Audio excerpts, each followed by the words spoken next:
क्या आपने कभी गौर किया है कि कुछ पुरुष बहुत साधारण होने के बावजूद भी किसी भी स्त्री के लिए पूरी दुनिया बन जाते हैं?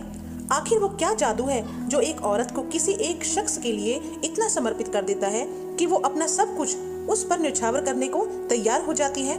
आचार्य चाणक्य कहते हैं कि औरत का प्रेम उसकी आंखों से नहीं बल्कि पुरुष के उन गुप्त गुणों से तय होता है जिन्हें दुनिया अक्सर देख नहीं पाती। आज हम उन्हीं गहराइयों की बात करेंगे।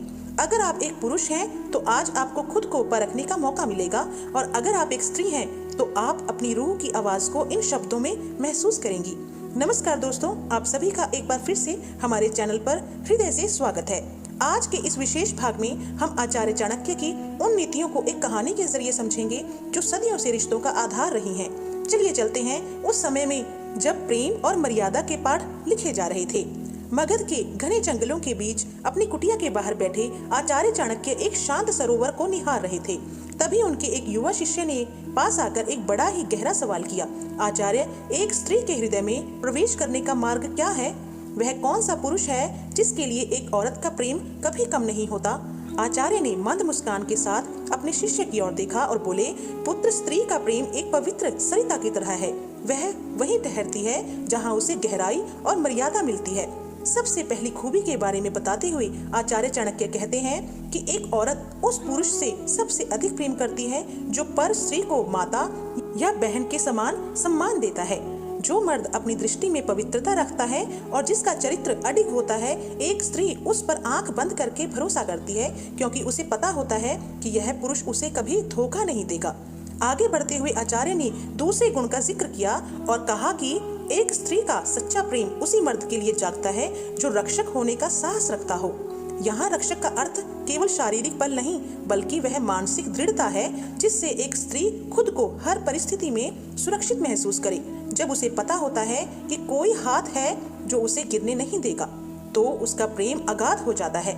तीसरी बात पर जोर देते हुए चाणक्य ने समझाया कि वह पुरुष जो अपनी स्त्री की बातों को मौन रहकर सुन सके और उसकी भावनाओं का सम्मान करे, वही उसके मन का स्वामी बनता है।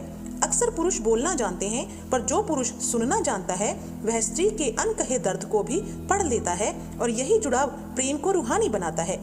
चौथे गुण के बारे में बताते हुए आचार्य कहते हैं कि औरत का झुकाव हमेशा उस मर्द की तरफ होता है जो मेहनती और स्वाभिमानी हो। वह पुरुष जो आलस्य का त्याग कर अपने कर्तव्यों की पूर्ति के लिए दिन रात एक कर देता है, वह अपनी स्त्री की नजरों में नायक बन जाता है। एक कर्मठ पुरुष ही एक स्त्री को बेहतर भविष्य का विश्वास दिला सकता है। और अंत में सबसे महत्वपूर्ण पांचवी खूबी बताते हुए आचार्य चाणक्य कहते हैं कि जो पुरुष अपनी स्त्री को कभी नीचा नहीं दिखाता और उसे अपनी अर्धांगिनी यानी बराबरी का सम्मान देता है, वही सच्चे प्रेम का अधिकारी है। जहाँ पुरुष अपने अहंकार को त्याग कर स्त्री के स्वाभिमान की रक्षा करता है, वहाँ प्रेम कभी बूढ़ा नहीं होता बल्कि समय के साथ और गहरा होता जाता है। शिष्य आचार्य के इन वचनों को सुनकर निशब्द रह गया। उसे समझ आ गया कि सच्चा प्रेम बाहरी दिखावे में नहीं बल्कि इन 5 मानवीय गुणों में छिपा है। तो दोस्तों, क्या आप आचार्य चाणक्य की इन बातों से सहमत हैं? क्या आपको भी लगता है कि आज के दौर में ये गुण एक सच्चे रिश्ते के लिए जरूरी हैं? अपनी राय कमेंट्स में जरूर साझा करें। मिलते हैं अगली वीडियो में, तब तक के लिए धन्यवाद।